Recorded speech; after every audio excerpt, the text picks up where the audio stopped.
everyone, my name is Cristoval, My name is Darnell. and welcome to the fourth episode of our program, Tam Sound. Right now, it's a very special day because we have a guest quite far from here, from Ireland, to my knowledge, and his name is Paul. Welcome, Paul. It's great to have it. Thank It's you very great to much, have Crystal and Daryl. Thank you. So Right, thank so you, before- Crystal and Darren, for inviting me to the podcast. Yeah, it's quite interesting because I think this is the first time we got a native speaker in this program. So we're interested in getting to know more about, well, since you're a native speaker from Ireland, we're hoping to get more information about Ireland and get to know it better. Well, before we start, Paul, mind sharing to the audience who you are, what you do for a living, and all those trivial things like that? So thank you, Crystal and Daryl, for inviting me to this podcast. So my name is Mr. Paul Trehy. I teach in Suci International School in North Jakarta. So I'm in Indonesia for around 3 years now. And my teaching background is mainly all history. So I teach world history in Suci for the MYP program. So it's middle school, okay? All right. So yes, my nationality is Irish, and I'm from the Irish Republic. So Ireland is divided into two unique jurisdictions. You came from the Republic of Ireland, right? That's correct. Can you tell us what was it like living in Ireland? Ireland is completely different to the Republic of Indonesia. The first big difference would be a climatic change. So Ireland's climate is temperate. So it's temperate meaning it's raining mostly all days. The temperatures are very mild, between 15 to 18 degrees Celsius. It has 4 seasons. And everyone speaks English, not Bahasa Indonesian. And the food's completely different as well. I can imagine a bit of a cultural shock when you first come here. Absolutely. Even regarding in Ireland, the rules are very strict. For example, everyone mainly drives by vehicles, so cars. There's no motorbikes as such within Ireland. Oh, no motorbike. So that's interesting because when you come to Indonesia, there's a lot of motorbikes, as you can see. Some of them might have not read most of the rule books because there's a lot of rogue drivers out there. Yes. Yeah. Well, before you. Oh yeah, Darnell. Before you said Ireland was divided into two: the Republic of Ireland and Northern Ireland. Now, Northern Ireland is under UK control, right? That's correct. It's under UK control. It was separated in 1922. Other than government, are there also like cultural or societal differences? Yes. So Northern Ireland was predominantly Christian Protestant, and the Irish Republic was predominantly Roman Catholic. And between, so in Northern Ireland, there was an armed conflict from 1969 until the peace agreement in 1998. So the conflict was against British rule in Northern Ireland and wanted reunification with the Irish Republic. So the main difference would be colonial history. That's what it is. It's colonial history.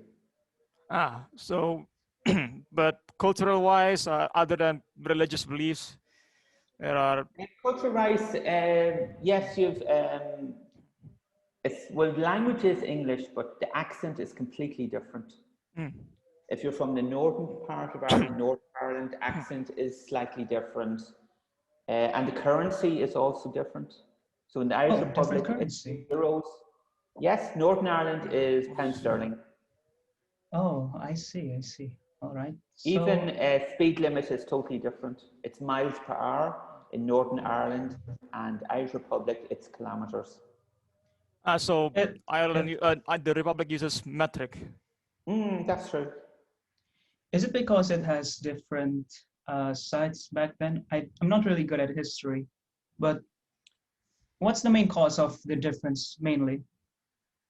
Colonial history. So Ireland was part of the British Empire up until, well, the separation was in 1922, okay, because of the War of Independence. However, all of Ireland was in the British Commonwealth until 1950. However, the Irish Republic left the Commonwealth in 1950, and there's always been, I suppose, negative history between Ireland and the UK because Ireland was colonised by the British Empire, and it always fought against colonisation. And here's another question I have. UK is leaving the EU or European Union. Is Correct. the Republic Ireland also following Britain, or is it staying in the EU? No. So Ireland has remained in the European Union. So I have two citizenships. I have Irish nationality and I'm a European citizen. So my passport is Irish and European. And for example, if I need consular assistance in Jakarta, yes, I can go to the Irish embassy, or I can go to any European embassy in Jakarta, France, Spain, Germany, it doesn't matter, because I'm a European citizen. That's really convenient. Yeah, I guess. it's good backup. It's a good backup, yeah. There's also a sort of united currency, right? The euro. Yeah, there's the united currency and also free movement of people and trade within the European Union. So you do not, once you have a European passport, you do not need visa to work or move. And also healthcare as well. It's universal. Oh, that's nice. That's nice. Well, that's a lot of history and background information, I guess. Why don't we move on to more lighter topic? I'm actually interested in Irish cuisine, or how's the food selection like there? Because Indonesia is known for its cuisines, right? You have a lot, even thousands of selections of food. When you came here, you might have noticed that. What's it like? What is it like in Ireland, or what's the cuisine there? Cuisine is, there is traditional cuisine, and it's mainly it's wheat-based and meat-based. For example, Irish people eat a lot of bread, but we take our bread with butter. So traditional homemade butter. And the breakfast in Ireland is completely different. There's no nasi. It's sausages, rashers, which is bacon, fried eggs, mushrooms, and toast with tea. And we drink our tea slightly different. We drink tea with milk, with fresh milk. Oh, yeah. Tea with milk. And the staple diet is potatoes. It's potatoes. So that's where all the stereotypes come from, because yeah, it's always potatoes. Ireland is very well known for potatoes. Even when I'm in Jakarta, I crave for potatoes. Really? Now, hold on. Before, when you first got here, what do you notice about Indonesian cuisine? Very spicy. And the street food was new to me. Street food. Oh, there's no street food in Ireland? No, because of health and safety regulations and food safety. Oh yeah, of course. It's more tight there. It's very tight, and here it's not so tight. It's very loose here. And I love the diversity in the food. Each region has its own unique form of sambal, different forms of soto, like soto betawi. Yeah, I got used to it. Any favorites you have? Oh, soto betawi. Soto betawi. Very delicious. Yeah. A lot of flavor. Yeah. With coconut milk, yes. Now, back in 17th of March, you guys celebrated St. Patrick's Day, right? That's correct. I myself don't really know much about St. Patrick's Day. Can you explain it to me? Yes, so St. Patrick's Day is our national holiday for the Republic of Ireland, 17th of March, and it combines Roman Catholicism with Irish history and tradition. So St. Patrick is the patron saint of Ireland. So traditionally, we believe he freed Ireland from snakes and brought Catholicism, Roman Catholicism, to Ireland. But St. Patrick's Day is also an expression for Irish people to present to the global community their language, their history, tradition, and what it means to be Irish, sense of family, unity. And it also, the government has linked into St. Patrick's Day because the Irish state will send government ministers overseas, especially to America. So it links in all the Irish communities overseas. For example, a lot of my family would have immigrated from the 1960s up until the 1980s to Boston, New York, Chicago, Philadelphia. So it really connects the world, the Irish diaspora together, whether if you're living in Boston, if you're living in Tokyo, it's all the Irish coming together to celebrate their own identity. So it's the Irish diaspora forming a sense of unity.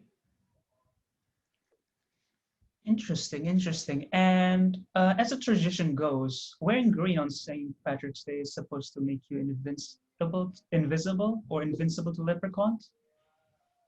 Oh, I read that somewhere in the internet. Yeah. Yes, leprechauns is a very old legend. So it's Irish folklore. So Irish leprechauns, folklore. yeah, it's folklore, Irish folklore. Yeah, they're usually associated with rainbows and A pot of gold and all gold. that. Pot of Yeah. gold at the end of the rainbow. And they live in a fairy forest. That's what the legend tells. Is that why Irish culture is so tied to the color green as well? Well, also by climate, because Ireland's very green. Because so there's flatlands, there's grasslands everywhere in Ireland because of the mild temperature. So it rains each year, even though it's 4 seasons. So you have constant grass growth. I see. Unlike Indonesia, Indonesia is basically just drought or a flood, Just essentially. heat. True. A lot of heat. Yeah. Well, speaking of traditions, what other aspects of Irish culture is like? Well, Irish any other music. aspects? Yeah. Yes, we have Irish music and Irish dancing. Oh yeah, music and dancing. Can you elaborate on what's that like? Yes, so we have our own traditional music. So we have our own language. So Bahasa Irish. So we have two languages, we have Irish and English. So we've Irish singing, we've our own instruments. For example, an Irish instrument would be the baron. So the baron, it's like a drum with a stick. It's a stick against a drum. That's the baron. We also have traditional Irish dancing. And the name for that would be a ceilidh. C-E-I-L-E would be a ceilidh. Traditional Irish dancing. All right. What about the modern take for music there? What's the culture for It's very music? contemporary. It's more Americanized, British, UK. Like oh yeah, my dad listens to some bands or some Irish bands. I don't know, U2 or the Cranberries? Yeah, U2, Bono, and the Cranberries. Cranberries? Yeah, it is. Yeah, and the Coors. It's influenced more from the American side, yeah. Yes, now it has, but if you go back, say, 20 years ago, no, it'd be still traditional Irish. I see. Let's see, what else do we have? Now, you said before there are many Irish living abroad, right? That's true. Like I don't think I'm not sure, but I think there are more Irish people living abroad than in Ireland. Is that true? It is true, and the reason for that is culturally, it's ingrained in the mindset of the population, the younger population, my age group, to immigrate. In each generation, immigration has always been ingrained in the mindset of the population. For example, 1960s up to early 1990s, it was America, Boston, New York. But now it's mainly Australia and New Zealand. Well, I'm the exception, Jakarta. Not too many Irish in Jakarta. It's only, for teacher-wise, I think there's only 4 of us, 4 or 5. That's it. Oh, all right. Very small. Well, since you are living in Indonesia right now, is there anything you missed from Ireland? I would miss the Irish culture to an extent. For example, I live in a small town in the Irish Republic, and I'm very close to my family in walking distance. I think it's the family connection I would miss. I don't miss the weather. No, that's true. I like the hotter temperatures. It's just the family connection I would miss. Family connection. All right. So basically in Indonesian language is desa, right? Pardon me? Or like it's desa or kampung in Indonesian language. Yes. Yes. I see. So it's a nice place to live, I guess, because with all the green. I would actually be interested in maybe taking a gander over there because 4 seasons.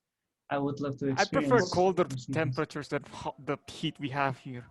I think that's because we experience heat for most of our lives. We just want to stuff ourselves in the freezer. Yeah. 20 degrees Celsius with the max, maybe during summer. Oh, then does that mean, are there ACs in the houses there? Any? Is air conditioning common in Ireland? No, so there's no, we don't use air conditioners. What we use is internal heating. So it's the word would be central heating systems. So it's radiators in each room. All right. Now, you said nowadays most Irish people emigrate to New Zealand and Australia, right? And you chose Indonesia for job opportunities? Well, actually, I had friends here who taught in the international sector. So that's why I came. Yeah. And I like it so far. I like Suchi, very happy. So it's, my subject is called Individuals and Societies. So it's a mixture of history, geography, and international relations. Because it's an IB school. But I like it. And I love the uniqueness of Indonesian, all the different cultures, whether you're Batak, Flores, Betawi. It's a lovely mixture. And the geographical landscape, once you get outside Jakarta, is amazing. Yeah, but Jakarta is very crowded. Very crowded, yeah. And a lot of pollution as well. Yes, that was shocking to me. It was the level of pollution and also the traffic congestion as well, which was new to me. There are millions of people. And health and safety as well. Health and safety. Oh yeah. Hold on, I have a question. Any famous landmarks in Ireland that you would like to share with us? Well, absolutely. So the landmarks in Ireland would be Trinity College Dublin.